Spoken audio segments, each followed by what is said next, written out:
updated, I still get that nostalgic feeling of playing it on the SNES when I was like 7 years old or something. The link for me is, again, the movies. I was so, again, like I said, my favourite character was Blanca, and the way they dealt with him, it just, I couldn't go back and play him again. I couldn't believe him again, because Carrot Top, Hulk, Cardassian, Blanca just didn't do it for me. Mortal Kombat comes out, and they slay me with like Scorpion and Sub-Zero, and like I said, they weren't the good guys. They were pretty much the bad guys, but they kicked ass in that movie. They were the characters I wanted to see. Johnny Cage was my favourite, but so I mean, the movie was just enjoyable. Now I'd go back and gladly watch and play more Mortal Kombat than Street Fighter. Oh yeah, like Mortal Kombat's kind of running away with it at the moment in terms of what they're doing now. They brought out a new good game, and they've got a movie coming out, so they're definitely doing more than Street Fighter. But yeah, I'm going to go Street Fighter definitely, just for nostalgic purpose alone. Okay, I'm going to tell you something though. If I got myself a SNES, this one console I don't have. If I had a SNES and I was to get that, I'd probably play quite a lot of Street Fighter on that, just pure because that's how I remember playing it. Yeah, but if it well, was... I have got a SNES still. Oh, I think I've probably still got even Super Street Fighter Turbo. As soon as lockdown's over, we're going around your dad's, we're going to sit in your old room and we're playing the SNES. Right, deal.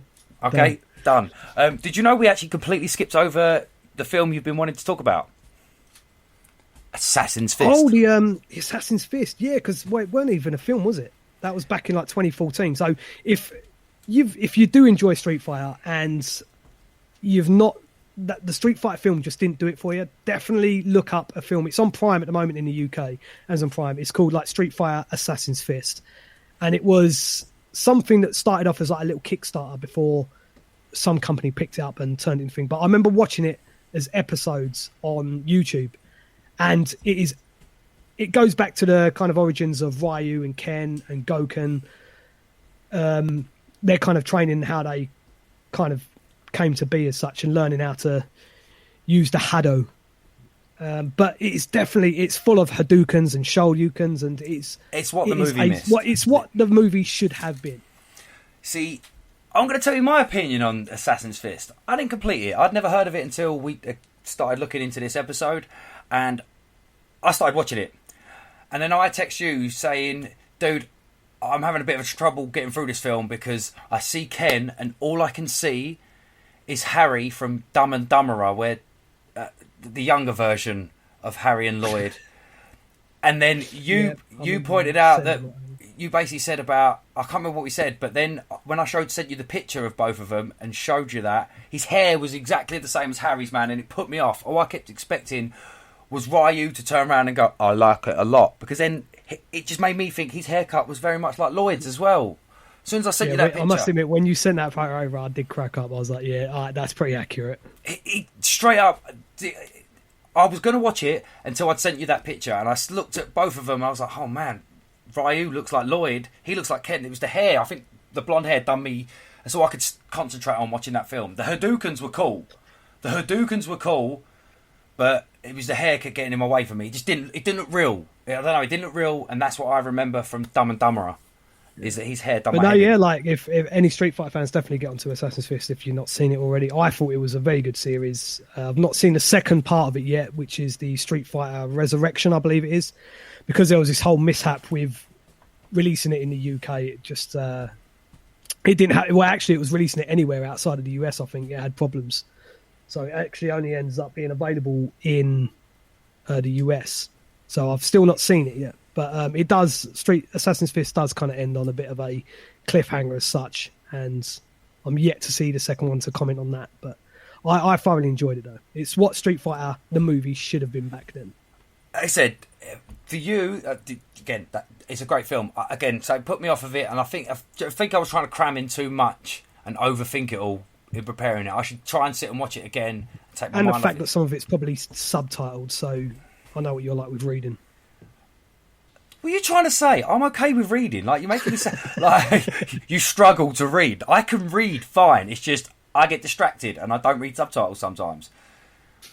Plot's gone. Yeah. I'll be over there on my phone. 40% to 50% of that film is subtitled. Exactly, and I think by then I was on my phone, not reading the subtitles, going googling Lloyd from Dumb and Dumberer. Yeah, he looks just. But right, so that brings us to the end of Street Fighter versus Mortal Kombat. Hope you've enjoyed the episode. How do you feel it's gone, Ash? Have you enjoyed it? Yeah, I mean, it strummed up some nostalgic feelings of being a kid playing it at home. It's just sad that those days are almost gone now, where like everything's online. You play any game, you can play it online with your mates now. You don't have to go see them in person. I used to love those days where you'd have 6 or 7, like when we was kids, there was only like 2 or 3 of you in a room playing Street Fighter. But then, like I was saying, when Street Fighter 4 came out, we had like 8 or 10 of us in a living room, and it was like a massive competition. We had beer, we had pizza, we had my mate Peter, who was unbeatable on that game. We didn't have a support bubble. Well, he was Ken in that game. He was always Ken, and he was phenomenal. If you're going up against him in any kind of table, we was going to lose. And for years, he'd smash us.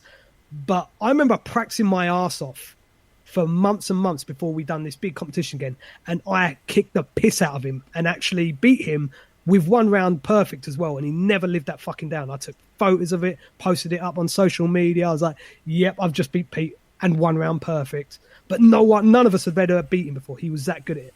But it's just, I missed that kind of being around your mates, and then when we actually did beat Pete, like all of us like fucking cheering and rubbing it in his face. It was like a massive play. It was a big thing, and I miss those days of all getting together and playing games rather than playing it online where you're not really face to face with people. You know, that kind of whole togetherness is gone almost since like the internet. The thing is, look at the world we live in now. This is what I was just made a joke about support bubble. Like now, you saying about being in a room with 8 people with your mates. Like, could you imagine that now? We couldn't. Unless you're 2 meters apart. The internet gaming does work out well when you're in a pandemic, but yeah, when there's no pandemic, I do miss. We're getting the SNES out. We're getting the SNES out. I'll bring Mortal Kombat 1 on the Mega Drive. You get the SNES and Street Fighter 2, and we're on it. Yeah. Quickly, that's the end of episode 3. Do you want to quickly touch on episode 4? What we've got planned for episode 4, Ash? Okay, so yeah, with episode 4, what we're going to do is we're going to, on the first Thursday of every month, we're going to have one-off episode called Recap.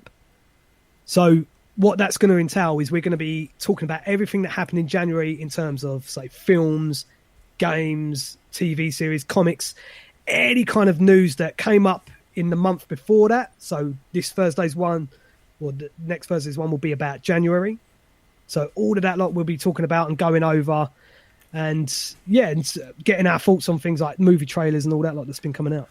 Which we've definitely had a lot to go through in January. There's been little tidbits of news, not snippets, coming out about certain things, and we are both desperate to get off and finish this episode so we can go watch a trailer for Godzilla vs Kong, so we can talk about it next week. So like the first Thursday of every month, we're going to do the Talk with Dorks recap, and yeah, we'll be going over everything from the prior month. What we also would like you to do is to make sure that you are following us on social media, Twitter and Instagram. We are at Talk Dork Podcast. You can also follow individually on Instagram, me and Ash. He's Talk Dork Ash, I'm Talk Dork Ryan. And we'd like you to send your opinions, your ideas of topics maybe that you'd like to send in and for us to talk about. And we can get you a special mention on the podcast. Get yourself mentioned on Talks with Dorks with Ryan and Ash. Yeah, exactly. Get involved. Exactly. So that's Talk Dork Podcast on Instagram and Twitter, and Talk Dork Ash and Talk Dork Ryan on Instagram for both of us. Thanks for listening to Talks with Dorks with Ryan and Ash. That's episode 3. We'll see you next week.